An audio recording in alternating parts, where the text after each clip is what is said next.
नमस्कार, मैं हूं आपके साथ सोनिया चौहान। अपना उत्तर प्रदेश में आप सभी का स्वागत है। रुक करते हैं खबरों की ओर।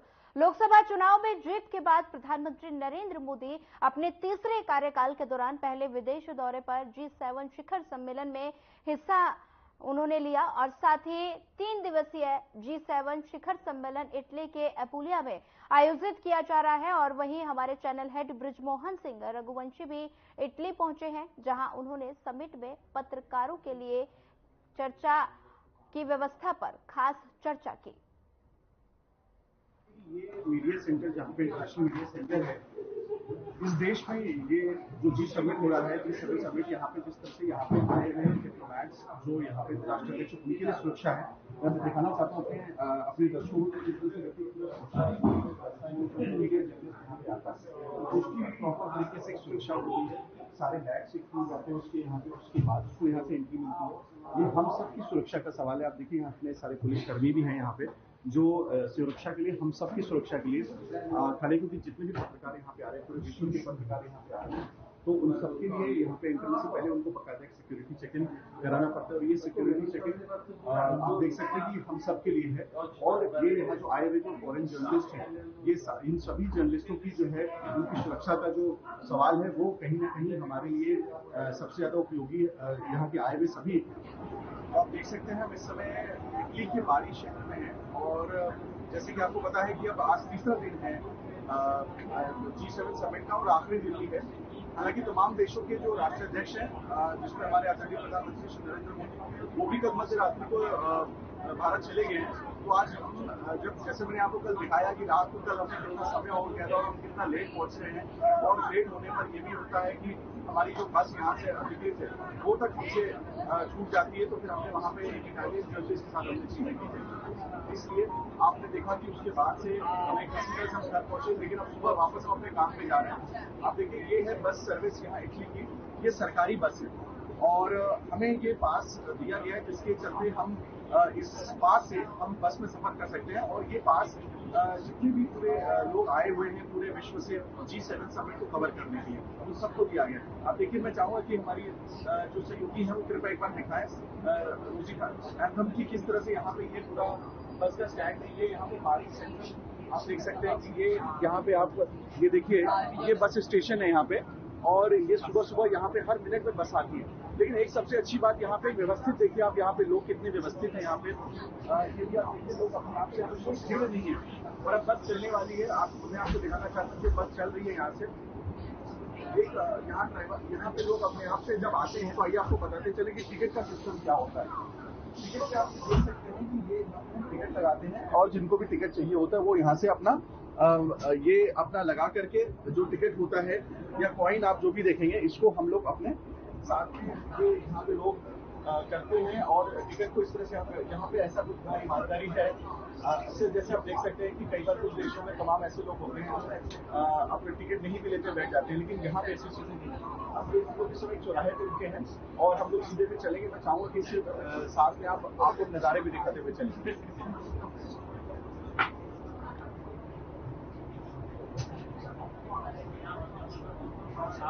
ये आप देख सकते हैं, ये सुबह का समय है यहाँ पे और आप देखिए कि लोग अपने यहाँ लगभग 9 बज रहे हैं इस समय, 3.5 घंटे हम यहाँ पे थोड़ा पहले हैं।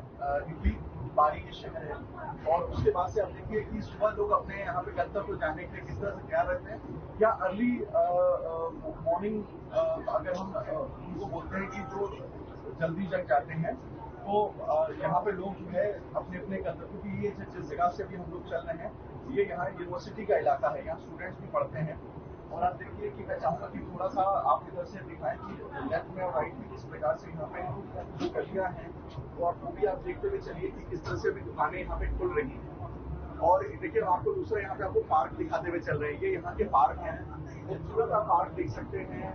ये हमारे हिंदुस्तान के पार्क भी बहुत खूबसूरत है। लेकिन देखिए बारी शहर है, इटली का शहर जहाँ पे G7 समिट हो रहा है, तमाम देशों के राष्ट्राध्यक्ष पूरे विश्व के जर्नलिस्ट इस समय आए हैं।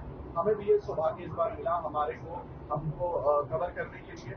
और आप देख सकते हैं कि और आज आखिरी दिन है तो हम आपको थोड़ा सा इटली का नजारा भी दिखाते हुए चलेंगे। बारी शहर इटली का एक शहर है। बस में है हम लोग इस समय, यहाँ की ये सरकारी बस है लेकिन आप सरकारी बस की व्यवस्था नहीं मैं चाहूँ कि एक बार आप ये लोग हैं यहाँ पे जो जिस प्रकार से लोग बैठते हैं यहाँ पे, ये यहाँ के सारे लोग हैं और ये देखिए किस तरह से टिकट यहाँ पे इस तरह से ये तुरंत इस तरह से होता है जब आप लॉग इन करते हैं या आप इसको तुरंत दिखाते हैं।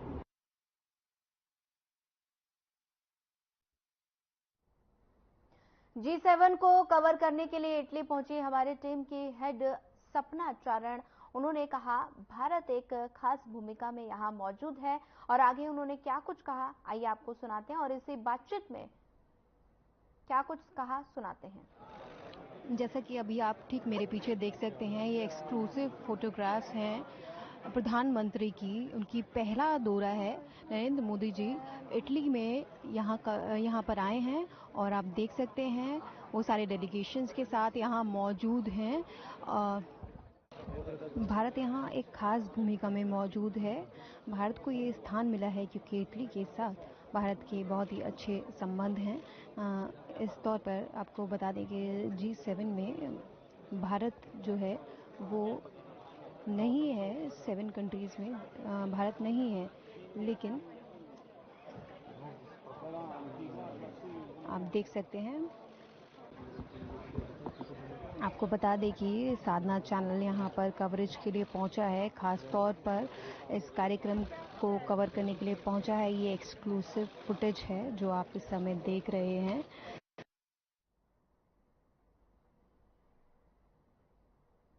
G7 समिट को कवर करने के लिए इटली पहुंची हमारे साधना की टीम, जहां साधना की टीम से प्रधानमंत्री नरेंद्र मोदी मिले। इटली की तस्वीरें हैं। इटली में G7 शिखर सम्मेलन, साधना टीम से मिले प्रधानमंत्री नरेंद्र मोदी और साथ ही सम्मेलन कवर करने पहुंची हमारी टीम।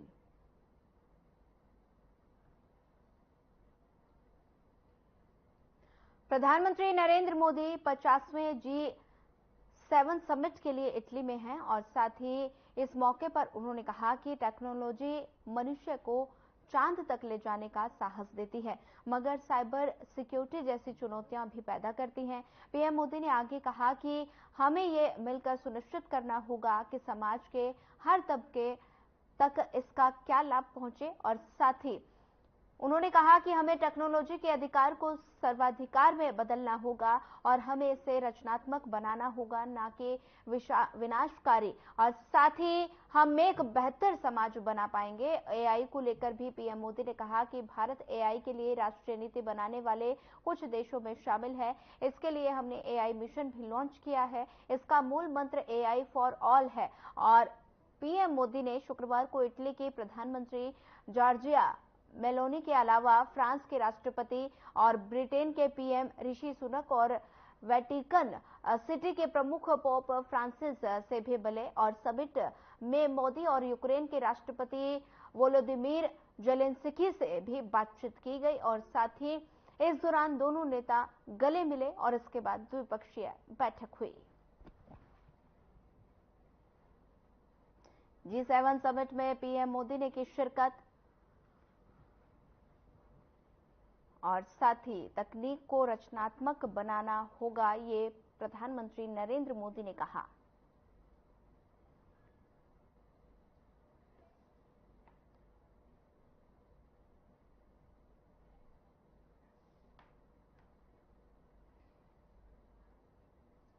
वहीं इसी खबर पर ज्यादा जानकारी साझा करने के लिए हमारे चैनल हेड ब्रिजमोहन सिंह रघुवंशी जी हमारे साथ जुड़ गए हैं। सर, सबसे पहले तो आपका हमारे साथ जुड़ने के लिए स्वागत है। सबसे पहला सवाल सर मेरा यही रहेगा कि प्रधानमंत्री ने कई देशों के राष्ट्रपतियों से द्विपक्षीय बातचीत की है और इस बातचीत में क्या कुछ खास रहा, उसका एक अपडेट दे दीजिए सर। देखिए सौम्या, धन्यवाद मुझे पैच करने के लिए। मैं आपको बताते चलूं कि ये बारी में हूँ।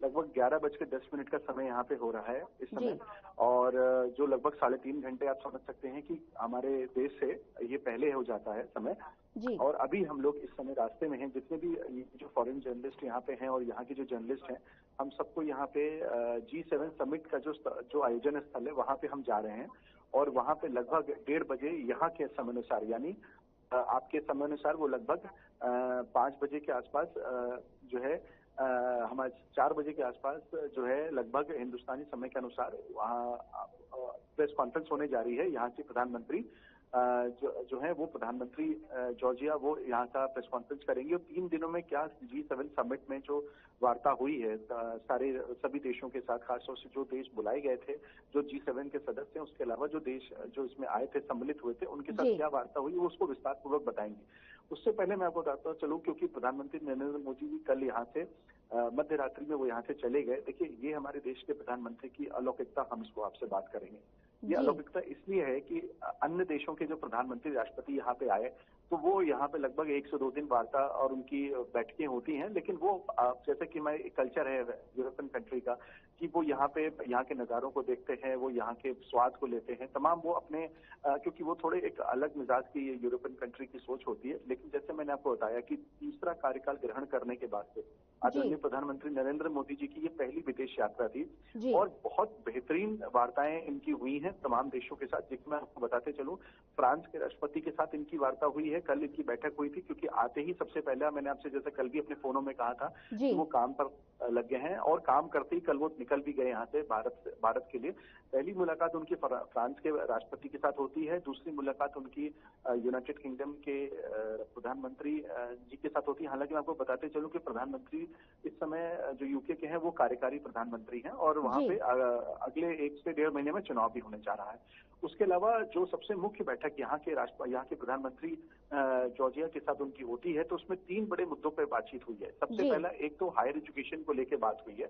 हायर एजुकेशन को लेकर के तमाम ऐसी नीतियां बनने जा रही है जिससे कि हिंदुस्तानी जो छात्र छात्राएं हैं उनको यहाँ पे इटली में बहुत आसानी से बहुत उनकी शिक्षा को लेकर के उनके तमाम बातचीत हुई है और वार्ता हुई है, जिसको लेकर के आगे बहुत सारे हमारे उनके साथ में ये ऐसे कॉन्ट्रैक्ट्स बनेंगे जिसके चलते हायर एजुकेशन को फोकस करते, क्योंकि शिक्षा को लेकर के मोदी जी का बहुत ज्यादा हमेशा ध्यान रहता है। क्योंकि जब शिक्षा जब हिंदुस्तान में हमारे जो अक्सर बेरोजगारी की बात कही जाती है, जब वो और ऐसा नहीं कि सिर्फ देश में, क्योंकि सारे लोग देश में ही सिर्फ अपने शिक्षित होकर के क्यों जॉब्स कर सकते हैं, पूरे विश्व में बहुत सारी जगह है जहाँ पे वो जाते हैं। हिंदुस्तान के तमाम लोग, करोड़ों लोग इस समय पूरे विश्व में भी काम कर रहे हैं रोजगार के लिए, तो ये भी उन्होंने उस दिशा में उन्होंने पहला कदम उठाया। दूसरा, उन्होंने आर्टिफिशियल इंटेलिजेंस को लेकर की भी बातचीत की। आर्टिफिशियल इंटेलिजेंस की मैं आपको बात चलूं, ये अपने आप में विश्व के लिए सबसे बड़ा मुश्किल एक वो बनता जा रहा है कारण, जो कि कहीं ना कहीं देशों में बहुत ज्यादा उनको आर्थिक रूप से और खासतौर से उनकी जो प्राइवेसी है, जो सिक्योरिटी है, उसको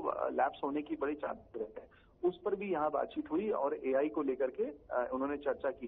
तीसरी चर्चा उन्होंने जो की उस पर उन्होंने खासतौर से जो हमारे देश की इंटरनेशनल जो सिक्योरिटी को लेकर के उन्होंने बातचीत की, जिसमें उन्होंने ये फ्रांस के साथ भी उन्होंने बातचीत की, जिसमें वेपन्स को लेकर के भी बातचीत हुई। कि आपको पता होना चाहिए कि जो राफेल जो डील हुई थी, वो राफेल जो है वो भी फ्रांस में ही उसको निर्मित, वो हमारे जो लड़ाकू विमान है राफेल वो वहीं से है फ्रांस में, क्योंकि फ्रांस सबसे अच्छे आपको पता है कि विमान बनाता है, लड़ाकू विमान वहीं से बनाता है। तो ये तमाम मुद्दे रहे जिसको लेकर के उन्होंने चर्चा की और कुछ लोगों से शिष्टाचार मुलाकात की। उसके अलावा कल जब मैं आपको बताते चलूं, शाम के समय जब सारे यहाँ पे ग्रुप फैमिली फोटोग्राफ जिसको बोलते हैं, जिसमें तमाम देशों के राष्ट्रपति प्रधानमंत्री मौजूद थे, वहां पर भी उन्होंने कल खुद जाकर के अमेरिका के राष्ट्रपति से उन्होंने कल मुलाकात की जाकर के। और ये अपने आप में दिखाता है कि हमारा देश कितना लिबरल है लोगों के साथ संबंध बनाने में। क्योंकि देखिए, संबंध जब विश्व के साथ हमारे देशों के साथ बनेंगे तभी हमारे देश की आर्थिक स्थिति मजबूत होगी। और आज के वर्तमान समय में हमारे देश की आर्थिक स्थिति और देशों के मुकाबले, जिनको पश्चिमी देश बोलते हैं, तो उनसे काफी बेहतर है। और इसी दिशा में प्रधानमंत्री नरेंद्र मोदी जी की योजना चल रही है। और मैं आपको ये बताते चलूं, देखिए G7 समिट को लेकर के तमाम जो आप मीडिया हाउसेस में तमाम लोग अपनी जानकारियां दे रहे हैं, लेकिन मैं आपको उसके बारे में सबसे बड़ी बात बताऊं, ये कल एक ऐसी पहल होती है जो हम अपने दर्शकों को जरूर बताना चाहेंगे। अगर ये विजुअल्स अगर अभी हमारे जी ठीक है सर, यूक्रेन के राष्ट्रपति जेलेंस्की से मुलाकात के दौरान प्रधानमंत्री नरेंद्र मोदी ने कहा था कि उन्होंने कहा कि भारत यूक्रेन के साथ द्विपक्षीय संबंधों को और मजबूत बनाने को लेकर बेहद इच्छुक है। रूस और यूक्रेन युद्ध के बीच पीएम का ये संकेत क्या कहता है?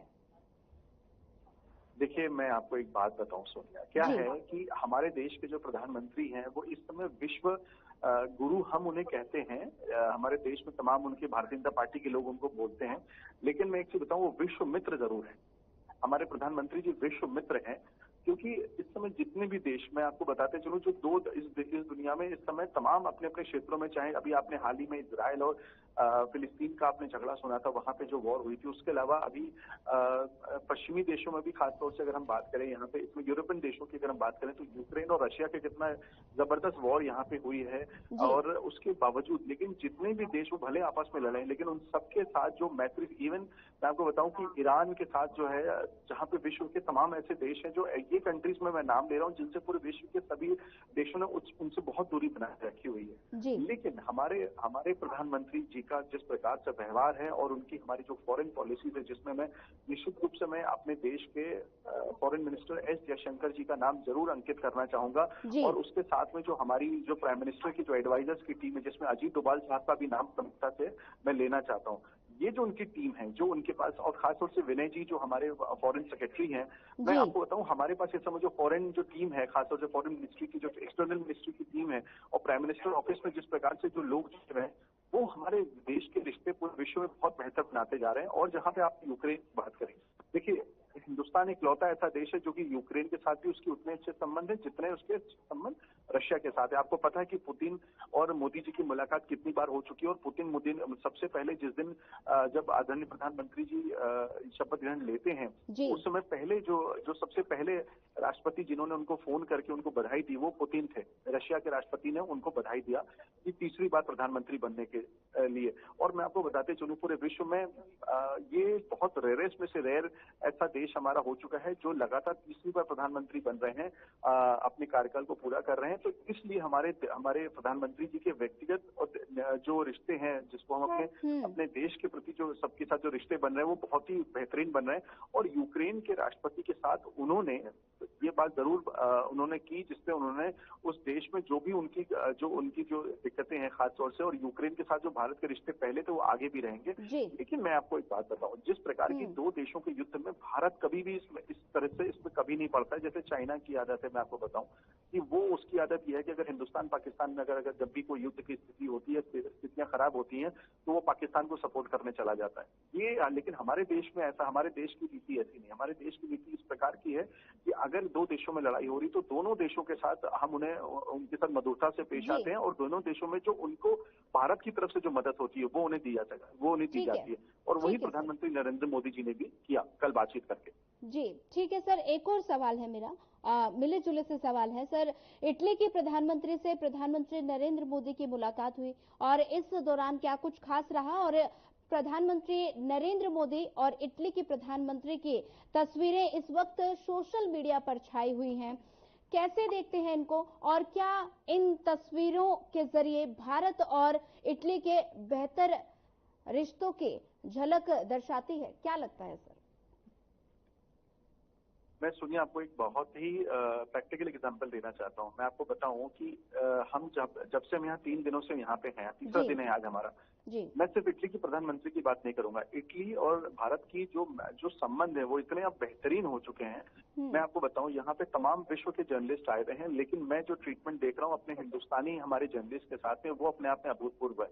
ऐसा नहीं है, देखिए ये मेजबान है, यहाँ पे इटली सरकार मेजबान है इसमें G7 समिट को लेकर के। पूरे विश्व के जो तमाम जर्नलिस्ट आए हैं, मीडिया हाउसेज हैं, उन सबके प्रति वो बहुत अच्छी भावना रखती है। लेकिन इंडिया के प्रति इनका एक अलग सॉफ्ट कॉर्नर दिख रहा है। अच्छा, मैं आपको सोशल मीडिया की बात करूं, देखिए सोशल मीडिया अपने आप में ना कि सिर्फ मतलब मैं यहाँ के जब जर्नलिस्ट से मिलता हूँ तो यहाँ के जर्नलिस्ट भी जो थे, वो जो फॉरेन जर्नलिस्ट थे, वो भी इस बात को लेकर कह रहे हैं कि उनका रवैया कैसा रहेगा, उनके एक्सप्रेशन क्या रहेंगे। देखिए ये अच्छी बात है, हमारे प्रधानमंत्री इतने पॉपुलर हो चुके हैं कि उनकी लोकप्रियता इतनी बढ़ चुकी है कि लोग उनको लेकर के तमाम अपने कयास लगाते हैं। हालांकि कुछ हमारे विपक्षी सोच के लोग हैं इस देश में जिसको अलग कयास लगाते हैं, लेकिन वो बातें निरर्थक हैं। और मैं आपको बताऊं, वो बहुत उसके बारे में चर्चा करना भी व्यर्थ वाली बात है। कल मैं जो आपको बैठक बताऊं, देखिए यहाँ की जो प्रधानमंत्री हैं वो हमारे देश के प्रधानमंत्री की इज्जत करती हैं, और उस देश का प्रधानमंत्री का नाम है श्री नरेंद्र मोदी। तो वो कोई निजी संबंध नहीं है, वो निजी रिश्ते नहीं है, वो एक विशाल व्यक्तित्व के रूप में एक व्यक्तित्व की रिस्पेक्ट होती है। तो नरेंद्र मोदी देश के प्रधानमंत्री हैं, उस पद की गरिमा है, नरेंद्र मोदी के कामों की गरिमा है, उसके लिए उनके संबंध बहुत बेहतर हैं। और कल जब उनकी मुलाकात होती है तो मैं आपको बताते चलूं, लोगों ने सोशल मीडिया पर बताना शुरू किया कि वो उनसे गले नहीं मिले उनसे, क्योंकि वो जो यहाँ के प्रधानमंत्री, आपको पता है कि जो हमारा यूरोपियन कल्चर है उसमें वो लोग एक दूसरे से गले मिलकर ही बातचीत करते हैं। लेकिन हमारे देश में थोड़ा आज भी इस तरह की सोच, उसको सोशल मीडिया ने ऐसा दिखाता है कि वो गले नहीं मिले। मैं कहता हूँ 2 बैठकें हुई थी जो है, एक तो जब उनका अभिवादन उन्होंने लिया था नरेंद्र मोदी जी का, वो वहां पे एक उन्होंने नमस्कार और प्रणाम करके, जैसे हमारे देश की संस्कृति है उसके साथ उन्होंने उनके साथ अभिवादन स्वीकार किया, जिसको लेकर सोशल मीडिया में हो गया कि इस बार वो थोड़ी उचित दूरी थे, क्योंकि बहुत मतलब इस बार उनकी सीटें कम आई हैं और इतना कॉन्फिडेंट नहीं है। लेकिन मैं आपको बताऊं, जो दूसरी तस्वीरें जो थी, जिसमें जब उनकी वो ऑफिशियल बैठक थी, एक तो अभिवादन का उनका मंच होता है और एक मंच होता है जहां वो बैठ करके अपने डिस्कशंस करते हैं, उसमें दोनों ने हाथ भी मिलाया, बातचीत भी की। ये यहाँ का एक शिष्टाचार है, वो एक संस्कृति है यहाँ के लिए। तो ऐसा जो एक्सप्रेशंस को लेकर के हमारे सोशल मीडिया पे हमें चर्चा नहीं करनी चाहिए। देखिए, 1-2 बड़े पद हैं, वो प्रधानमंत्री हैं देश के, भारत देश के, और ये प्रधानमंत्री हैं जॉर्जिया, वो इटली की प्रधानमंत्री। जब वो दोनों बैठेंगे तो देशों की ही बात करेंगे, अपनी कोई निजी रूप से कोई बात नहीं करेंगे वो, क्योंकि वो सब के सब यहाँ पे भी अगले साल चुनाव यहाँ पे होना है। तो अभी यहाँ पे कई सारे देशों के चुनाव होने हैं, और अभी यहाँ के जो यहाँ के प्रधानमंत्री हैं वो खासतौर से कल आपने देखा एक बात, जब वो पोप के साथ आती हैं तो आपको पता होना चाहिए कि कल आपने, पता नहीं वो तस्वीरें अब मुझे लगता है हमारे टीवी स्क्रीन पर नहीं चल रही है, मैं आपको दोबारा मैं यहाँ से भेजूंगा, अगर शायद हमारे जो टेक्निकल टीम ने उसको लिया कि नहीं, उसमें आप देखिएगा कि जब पोप, जो यहाँ के सबसे सर्वमान्य व्यक्ति हैं यहाँ के, कि कल उन्होंने सारे G7 के सभी सदस्यों को वो कल अपनी शुभकामनाएं भी देने आए थे। उसके बाद से जब वो अपनी गाड़ी में बैठ रहे थे तो प्रधानमंत्री नरेंद्र मोदी, जो आप समझ सकते हैं कि जो हमारे देश की संस्कृति है कि बुजुर्ग को आप अपने साथ छोड़ने जाते हैं, उनको आप बैठाते हैं, और जिस तरह से उनसे गले मिले थे जब वो आए थे, ये किसी भी राष्ट्रपति और प्रधानमंत्री ने नहीं किया। तो देखिए, इन कदमों से, इस संस्कृति से आपको नहीं लगता कि देश के प्रधानमंत्री को कितना अच्छा एक असर जाएगा, वो कितना अच्छा हमारे देश के बारे में सोचेंगे और हमारे प्रधानमंत्री के बारे में सोचेंगे, और हमारे प्रधानमंत्री की किए गए कार्यों से ही हम सबकी उन्नति होती है, क्योंकि देश की उन्नति तब होती है जब प्रधानमंत्री उस उन्नति के बारे में जो बात करते हैं और उसका सभी लाभ हम सबको मिलता है। मुझे इसलिए मैं अपना लाभ बोलूंगा कि आज हमें जिस प्रकार का ट्रीटमेंट मिल रहा है इटली के अंदर, वो अपने आप में अलौकिक है। मैं आपको बताते चलूं, यहाँ पे लगभग करीब 700 से लेकर 1000 पत्रकार आए हैं पूरे देश के, और देश के विश्व के सबसे बड़े पत्रकार यहाँ पे, BBC, CNN, राय न्यूज यहाँ का सबसे बड़ा न्यूज चैनल है इटली का। आप यहाँ पे तमाम स्पेन से लेकर के आपके रशिया से लेकर के आप कनाडा, US, सबके यहाँ पे बड़े बड़े देशों के लीडिंग चैनल्स के लोग आए हैं, लेकिन उनके मुकाबले हमारी टीम को, हमारे देश के एवरेज जर्नलिस्ट को बहुत इज्जत मिल रही है। तो ये क्यों मिल रही है? क्योंकि हमारे देश के प्रधानमंत्री जिस प्रकार का व्यवहार करते हैं, जिस प्रकार का आदान प्रदान विदेशी नीतियों के साथ करते हैं, उन सबका लाभ पूरे 1-1.5 अरब लोगों को मिलेगा, सिर्फ और सिर्फ प्रधानमंत्री को नहीं मिलेगा। तो बहुत ही अच्छी वार्ता होती है यहाँ के प्रधानमंत्री के साथ, और आगे भविष्य में कई मुद्दों पर, जैसे मैंने आपसे बताया कि higher education, AI, artificial intelligence, और उसके अलावा इकोनॉमिकल पॉलिसीज, क्योंकि इस पर ना ये जो बैठक होती है इसमें ये एक तरह से एक संक्षिप्त में उनका होता है कि हम इन मुद्दों पे आपसे आगे बात करेंगे, इसमें समय लगता है। अब वो जो मीटिंग्स होगी वो फॉरेन मिनिस्ट्री या जो चीफ कंसर्न मिनिस्ट्रीज होती हैं, उनके नेता और उनके अधिकारी यहाँ शुरू करें, लेकिन महत्वपूर्ण मुद्दों पर एक चर्चा होगी जिस पर उन्होंने उसको मैं आपको बताते चलूं, जो मेरी जो जानकारी उस पर प्रधानमंत्री जॉर्जिया जी ने उस पर उन्होंने उसको स्वीकार करते हुए उस पर आगे चलने के लिए भी कह दिया। अक्सर कुछ बातों पर वो विषय अटक जाते हैं, लेकिन जो विषय प्रधानमंत्री जी ने रखे उन विषयों पर वो पूरी तरीके से आगे भी काम करेंगे। और मैं आपको बताते चलूं कि मात्र 1.5 घंटे से 2 घंटे के बाद प्रेस कॉन्फ्रेंस करेंगी वो, तो हम ये, अगर हमें मौका मिलेगा तो हम ये सवाल निश्चित रूप से पूछेंगे, और आपका ही सवाल पूछेंगे कि आखिरकार इटली के साथ जो बातचीत भारत की हुई है, तो इटली भारत के साथ क्या अच्छे और बेहतरीन काम करने वाला है। मैं आपका सवाल जरूर रखूंगा अगर वो हमारे सवाल को वो ले पाते हैं, बिकॉज वहाँ बहुत सारे और भी जर्नलिस्ट पूरे फॉरेन रहेंगे, जो फॉरेन के। ठीक है सर, हमारे साथ जुड़ने के लिए, ज्यादा जानकारी साझा करने के लिए आपका धन्यवाद। फिलहाल इस बुलेटिन में इतना ही। ज्यादा खबरों के लिए बने रहिए हमारे साथ। नमस्कार।